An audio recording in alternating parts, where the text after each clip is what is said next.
That's on me. You know,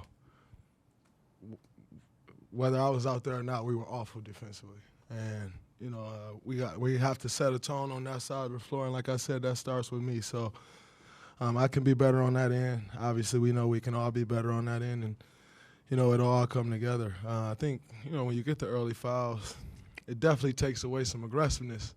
A couple chances you may take that can change the flow of a game, can't necessarily take those. And so I have to be better with that, not picking up early fouls so I can have the aggressiveness and set a tone on that end and everyone can follow. So we'll be better, but, you know, second game of the season, so we're still figuring it out. You know, Draymond, as you and Clay work your way back up to full minutes, what's your kind of take on how that second unit rotation is shaking out right now? Of course, it's early, but what are your early thoughts? They're figuring it out. You're talking guys who's been, you know, two guys in that lineup has been teammates with the rest of the guys for 3 weeks or something of that nature, 4 weeks. So, you know, it takes time for everything to come together. And quite frankly, second game of the season, you're still figuring out rotations, what rotations work great together and which ones don't, in what scenarios, which rotations you can go to. So they had a rough night tonight. Figure it out. You know, they have been great all preseason. And so, you know, not worried about it. You know, as they continue to go, they'll get better and better, be fine. There was a moment where James fouled Bones Highland, he was kind of trying to go vertical but failed, I guess. And you were talking to him about it. What kind of point were you trying to make with James on that like verticality? Just telling him, a guy his size, lateral movement is irrelevant. You know, so you're trying to slide with these guards. You don't need to slide with them. Move back and forth, up and back. And, you know, you move up and back, it allows him to use his strength, which is his size. But anytime as a big you're trying to get into sliding with a guard, Bones is shifty as hell. You know, Bones is tough for anybody to guard one-on-one, just with his shiftiness. So I was just telling him, use your length, but the way you can use that length is going up and back, not side to side.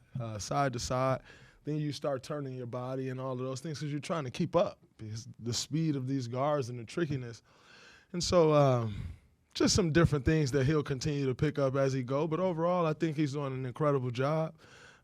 He's continuing to grow and get better, starting to use his voice more and more.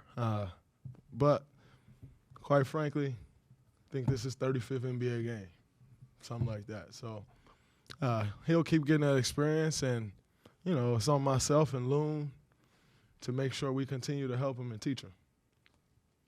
Dre, where do you think you guys are defensively, and what do you think the ceiling is from the amount of time you've been able to see what you guys are working with defensively? Well, I think we know what the ceiling is. You know, we know how great we can be defensively. Where we are right now, I think we're a team in the second game of the season.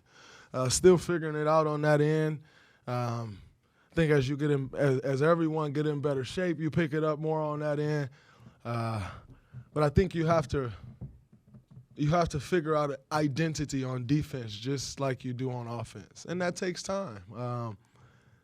Are you going to be a ball pressure team? You know, are you going to be a passing lanes team? What is it that you're going to be? And it takes time to build that identity. So I know what the ceiling is for our defense.